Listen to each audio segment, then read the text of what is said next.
It was the laughter that hurt most. Not the announcement, not even the lie, but my own daughter's laughter, high and nervous, echoing across that glittering ballroom. But I'm getting ahead of myself. Let me go back.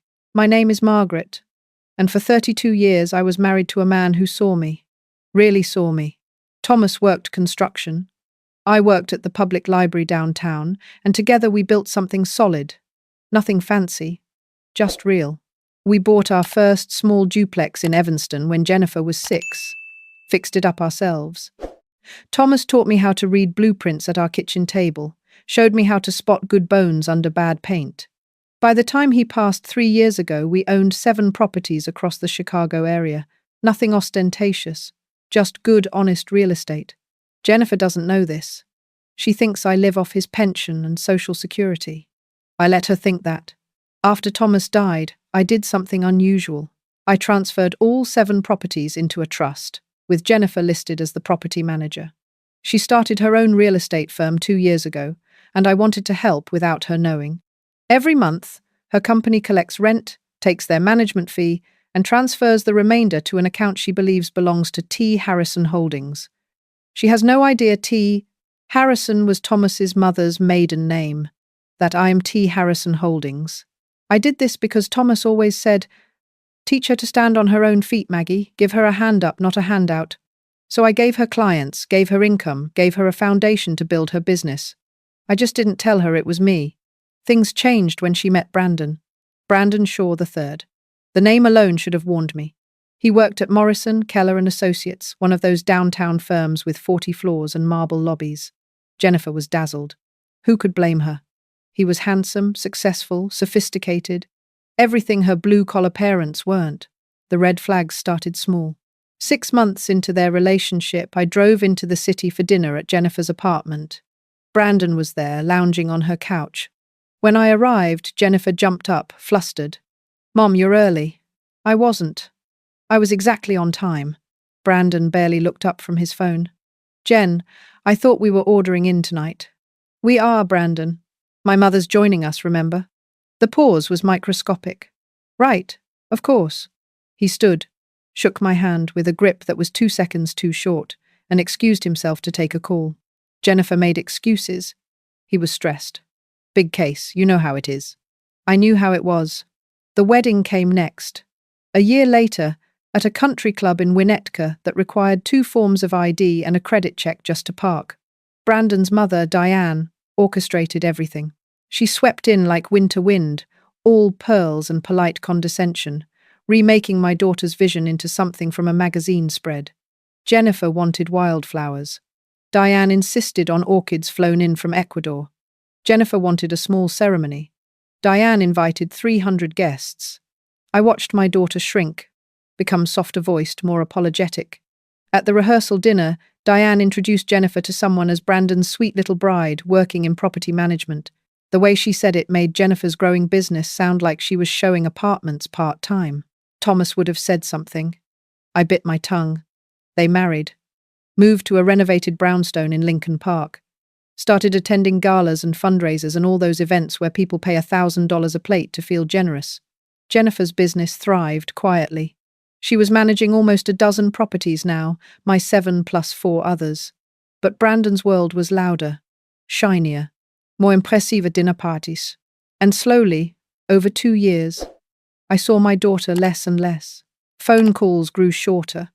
Visits were rescheduled. When I did see her, it was always at their place, never mine. Brandon was always there, pleasant but distant, checking his phone, mentioning important meetings. Jennifer apologized constantly. "You understand, Mom. His work is so demanding. His mother needs help with her foundation. We have obligations." I understood. I understood exactly what was happening. Last month, Jennifer called. "Mom, there's a gala next Saturday. The Children's Medical Research Fund. It's a huge deal. Diane's on the board. And..." She paused. "Would you like to come?" My heart lifted. "I'd love to." "Great. It's black tie. Do you have something you could wear?" The question stung. "I'm 64, not dead. I'll find something appropriate, sweetheart." "Perfect. And Mom?" Her voice dropped. "Maybe don't mention the library." People there can be weird about jobs. I held the phone very still. Weird how? You know, snobby. Just, if anyone asks, maybe say you're retired? Which you are. Technically. I said I understood. I hung up. I sat in Thomas's recliner for an hour. Then I went shopping. The night of the gala, I wore a simple black dress from Nordstrom, pearls Thomas gave me on our 25th anniversary, and my mother's vintage Cartier watch. Nothing showy, just appropriate. Jennifer looked beautiful. Nervous but beautiful, in midnight blue silk. Brandon wore his confidence like a second tuxedo. Diane floated through the Hilton ballroom in champagne chiffon, air-kissing everyone, her laugh like crystal breaking. "Margaret," Diane said when she saw me, pressing a dry cheek to mine. "How lovely you could make it." Jennifer said you might not be comfortable at something this formal. Jennifer said no such thing. I replied evenly. "Oh." Diane's smile tightened. "Well, the evening should be educational for you." Brandon appeared, steering his mother away. "Mom, let me introduce you to the Hendersons. They're considering a major donation." Jennifer caught my elbow. "Sorry about that. She doesn't mean anything by it." "Doesn't she?" "Mom, please." "Not tonight." I smiled, nodded, accepted the glass of champagne a waiter offered. The evening proceeded. Dinner was served. Speeches were made. People bid enormous sums on golf packages and vacation homes and private wine tastings. I watched Jennifer laugh at jokes I suspected she didn't find funny, watched her touch Brandon's arm with that nervous, wifely gesture I'd never seen her make before. Then came the moment everything changed. Diane approached the microphone for her remarks as board chair. She thanked donors, detailed the foundation's work, mentioned corporate sponsors. Then she smiled at the crowd with practiced warmth. "I also want to acknowledge some special people here tonight. We have many volunteers who make our work possible. People who staff our events, help with mailings, support us in countless ways." She gestured vaguely toward the back of the room. "I see one of our wonderful helpers is here this evening. Margaret, dear, stand up. Let's give our volunteers a round of applause." The room rustled with polite interest. I sat very still. Jennifer's face went white. "Mom, she doesn't mean—" "Margaret," Diane continued, projecting her voice. "Thomas's widow. She's been such a help to us. Don't be shy, dear." Brandon leaned toward Jennifer, whispered something. Jennifer's cheeks flamed red. Diane was still talking. "These are the people who make Chicago work, everyone. The librarians, the helpers, the ones who keep our city running while we—" She smiled. "Well, while we write the checks." A few people laughed. Not meanly, but carelessly. The thoughtless laughter of the comfortable. Jennifer was halfway out of her chair. "Mrs. Shaw, I think there's been a mistake." "No mistake, darling," Diane said brightly. "I'm simply acknowledging everyone's contributions, no matter how small." That's when I heard it. My daughter's laugh. "Hi." Nervous. Agreeing. Jennifer sat back down, took a sip of water, and laughed along with Diane's joke. As if her mother being called the help at a charity gala was amusing. As if 32 years of marriage and work and building a life was something small. Brandon squeezed Jennifer's hand under the table. Approval. Something cold settled into my chest. I stood up. Not dramatically, not angrily. Just stood, smoothed my dress, and looked directly at Diane. "Thank you, Diane," I said clearly. That was illuminating. Then I picked up my small clutch purse, excused myself past the other guests at our table, and walked toward the exit. Behind me, I heard Jennifer hiss, "Oh God," and Brandon mutter something about not making a scene. I wasn't making a scene. I was ending one. In the ladies' room, I took out my phone. My hands were steady. I scrolled to a contact. David Brennan, my attorney.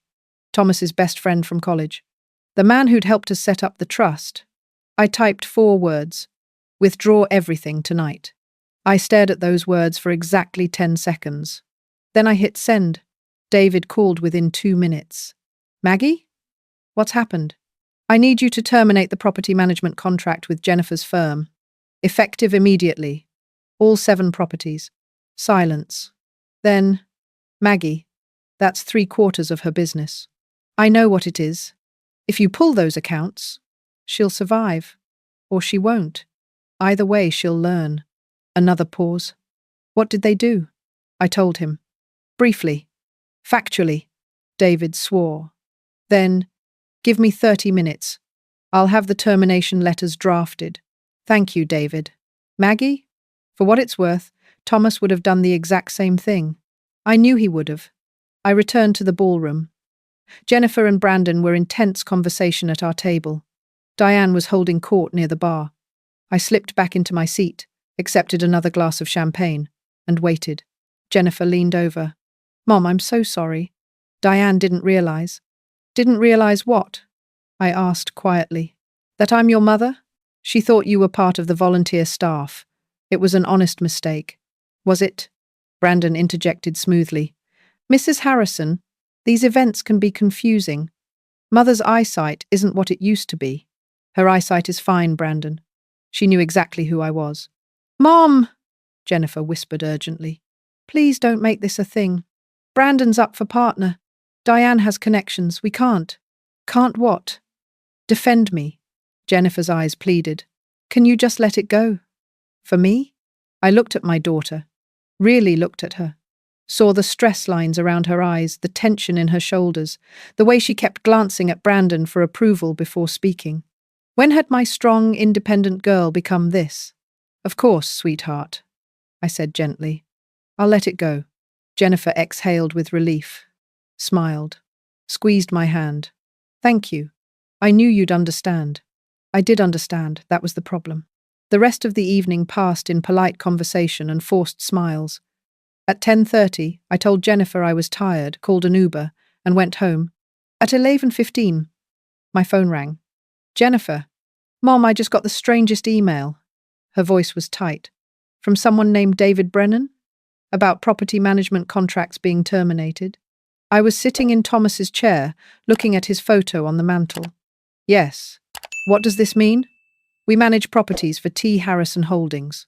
This email says the owner is withdrawing all 7 properties from our management, effective immediately. That's over 60% of our monthly revenue, Mom. I don't understand. Don't you? Is this because of tonight? Did you somehow know the owner? Did you say something to them? I took a breath. Jennifer T. Harrison Holdings is me. Silence. What? Thomas Harrison was your father's full name. Harrison was his mother's maiden name. When he died, he left me 7 rental properties across Chicago. I put them in a trust, hired your firm to manage them, and never told you they were mine. More silence. Then, you've been secretly supporting my business?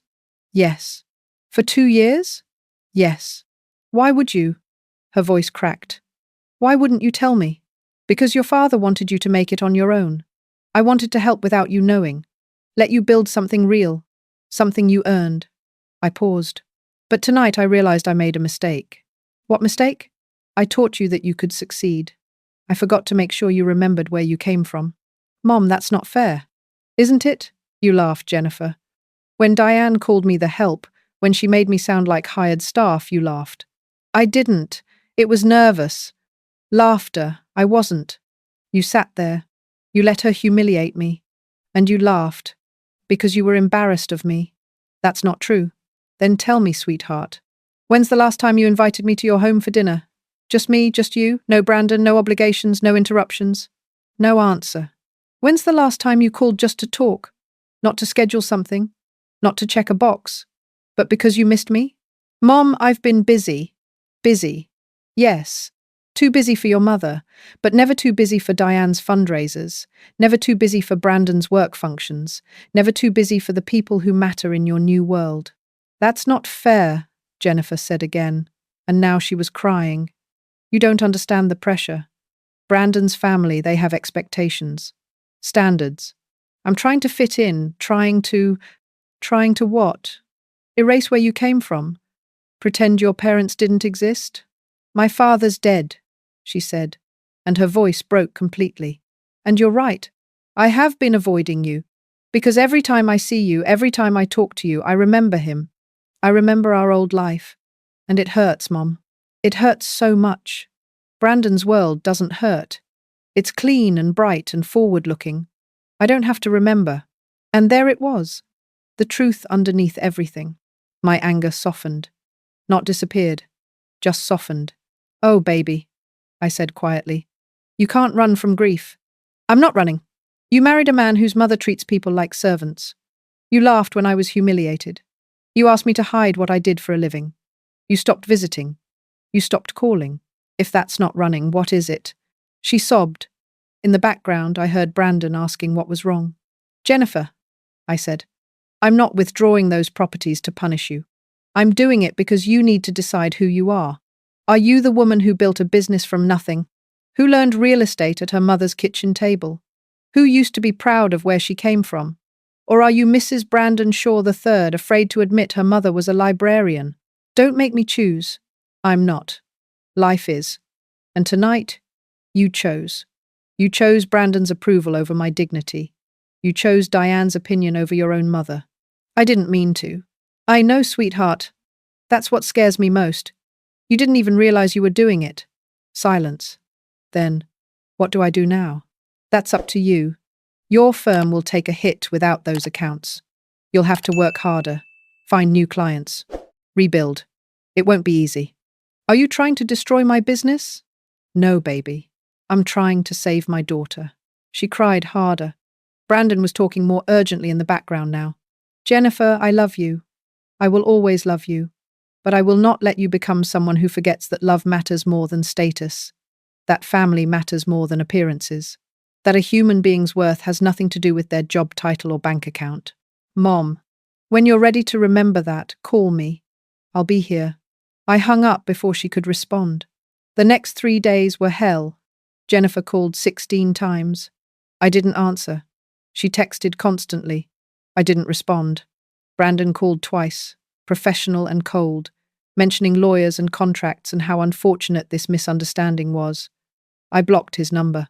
On day 4, David called. Jennifer showed up at my office, he said. And she wanted to negotiate, see if there was any way to reverse the termination. I told her the decision was yours, not mine.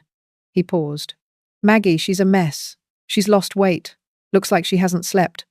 Her business is already hemorrhaging clients. Apparently, word got out that Harrison pulled their accounts, and other property owners are spooked. That's not my problem, isn't it? David, whose side are you on? Thomas's, which means yours, but also hers. He loved that girl, Maggie. I know he did. That's why I'm doing this. She asked me to give you something. Rustling paper. A handwritten letter. Want me to read it? I closed my eyes. Send it to me. The letter arrived that evening. Jennifer's handwriting, shaky. Mom, I don't know how to start this.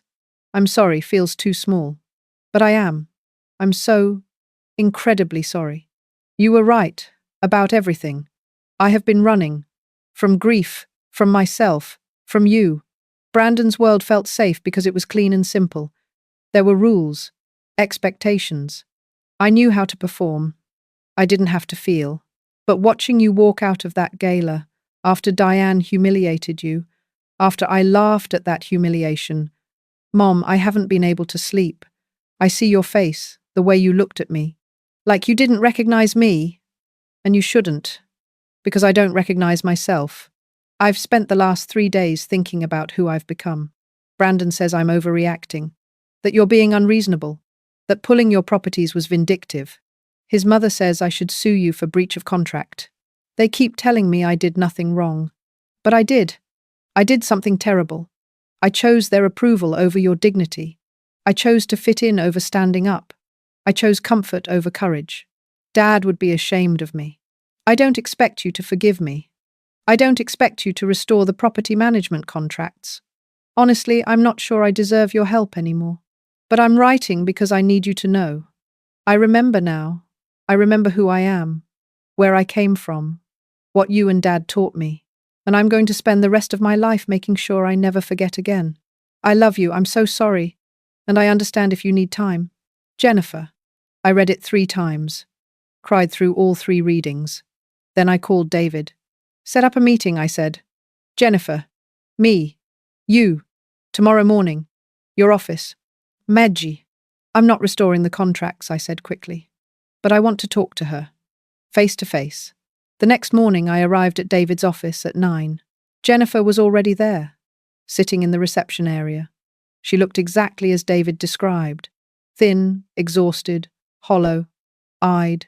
When she saw me, she stood up quickly. Mom, Jennifer. We looked at each other, all the words we'd left unsaid hanging between us. Then she said very quietly, I'm sorry. And I believed her. David ushered us into his conference room. We sat across from each other. He tactfully excused himself to pull some files. Mom, Jennifer started. I don't expect. Let me talk first, I interrupted gently. Please. She nodded. When your father died, I made a choice. I decided to help you secretly because I wanted you to feel independent, strong, capable. I wanted you to build something that was yours. I folded my hands on the table. But I also made a mistake. I let you pull away. I didn't fight to stay in your life. When you started cancelling visits, when you stopped calling, I told myself you needed space. You needed to adjust to married life. But the truth is, I was hurt. And instead of telling you I was hurt, I just withdrew. Mom, that's not. Let me finish. I withdrew. And in that vacuum, Brandon's family filled the space. They became your new normal, your new definition of success, of what matters. And I let that happen. I looked at her directly. So I'm sorry too, for not fighting harder to stay present in your life. Jennifer's tears spilled over. You have nothing to apologize for, don't I? A stronger mother would have shown up at your door, would have insisted on seeing you, would have refused to be pushed aside. I reached across the table, took her hand. I let you drift. I shouldn't have. I'm the one who drifted. We both did, sweetheart. In different ways. She squeezed my hand. Can we fix this? I think so. But there are conditions. Her face went wary. What conditions? First, you need to decide something. About Brandon. What about him? Is he someone who makes you better? Or someone who makes you smaller? Jennifer looked down. I don't know anymore. Then figure it out. Because I will not watch you shrink yourself to fit into his world. I will not watch you become someone who values appearances over integrity. If Brandon is the man you want to spend your life with, he needs to accept all of you, including where you came from, including me. He's under a lot of pressure from his family. So are you. But you're here. He's not. That landed. Jennifer flinched. Second condition, I continued. Diane Shaw apologizes to me. In person. Not an email. Not a phone call. Face to face, she looks me in the eye and acknowledges what she did. Mom, she'll never. Then you'll never manage my properties again. Because I will not financially support the livelihood of someone who allows her mother-in-law to humiliate me without consequence. Jennifer sat back. That's harsh. Is it? Or is it the bare minimum standard of respect? She thought about it. Finally nodded. You're right. Third condition. Weekly dinners. Just you and me. At my house. You bring the wine, I'll cook. And we talk. Really talk. About your life, my life, what we're both dealing with. No more surface-level check-ins. No more avoiding the hard conversations. I'd like that, Jennifer whispered. Last condition. You stay in therapy. Grief counseling, marriage counseling, whatever you need. Because, baby, you're struggling, you're running from pain, and it's breaking you. I can see it. You need professional help processing your father's death and your marriage and everything else. She nodded, crying openly now. Okay, I'll do all of it. I promise. Then we'll work on rebuilding. Slowly. One step at a time. What about the properties? I took a breath. Here's what I'm willing to do. I'll give you back 3 properties, half your accounts. You'll have to rebuild the other half on your own. Earn new clients. Prove you can succeed without me propping you up. That's fair. And Jennifer? If you mess up again, if you ever make me feel less than because of what I do or who I am, I pull everything. Permanently. Understood? Understood. We sat in silence for a moment. Then Jennifer said, Do you think Dad would forgive me? Oh, sweetheart. Your father would be proud of you right now. Why? I screwed up everything. No. You recognized it. You're trying to fix it. That's not easy. That takes courage. I squeezed her hand again. Thomas always said, We all fall down.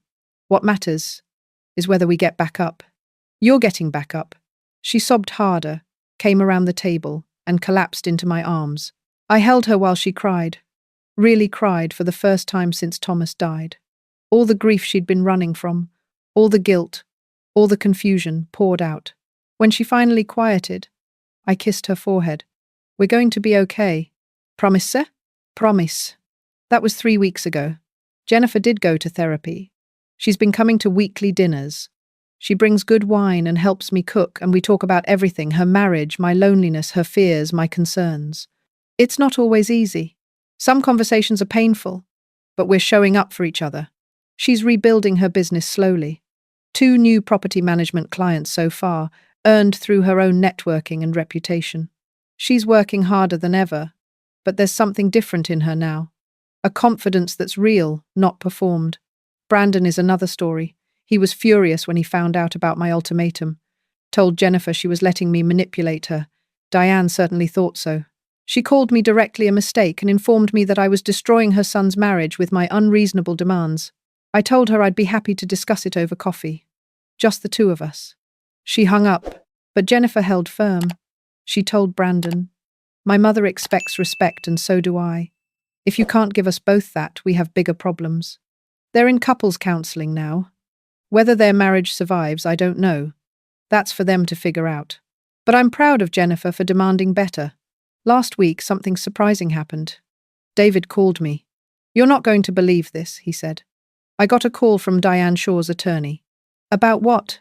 "She wants to arrange a meeting with you. She's prepared to apologize." I almost dropped the phone. Why? Apparently, one of her board members at the charity was at that gala. Witnessed the whole thing. He's a major donor, and when he heard what happened, he told Diane if she didn't make it right, he'd withdraw his funding. $500,000 annually. I laughed. I couldn't help it. Karma. Karma with a price tag. The meeting is scheduled for next Tuesday. Diane, me, Jennifer, and both our attorneys. Diane will apologize. I'll accept graciously. We'll all pretend we're civilized people. And maybe, just maybe, she'll learn that respect isn't about money or status or who has the biggest mansion. It's about seeing people, really seeing them, acknowledging their humanity, treating them with dignity. Or maybe she won't learn anything at all. Maybe she'll just say the words because a donor forced her hand. Either way, my daughter will witness it. She'll see her mother stand up for herself. She'll see that you don't have to shout or fight or be cruel to maintain your dignity. You just have to know your worth and refuse to accept less than it. Thomas used to say, "The best revenge is living well." He was right, but I'd add something to that. The best revenge is teaching your children to live well too, to recognize their worth, to choose integrity over approval, to stand up for themselves and the people they love. That's the inheritance I want to leave Jennifer. Not properties or money or things, just the knowledge that she is enough, exactly as she is. And that love, real love, never asks you to make yourself smaller. I'm sitting in Thomas's chair tonight, looking at his photo. He's grinning in that picture, holding a hammer, standing in front of our first duplex. So proud, so full of plans. "We did it, honey," I whisper to the photo. She's finding her way back. The house is quiet. My phone buzzes. A text from Jennifer. "Made your pot roast recipe. Thought of you. Love you, Mom." I smile. Text back. "Love you too, baby. See you Sunday." Outside, autumn leaves skitter across the porch. The sun is setting. Everything is golden. And for the first time in 3 years, I feel like maybe, just maybe, we're all going to be okay. Because she's getting back up. And this time she knows exactly who she is.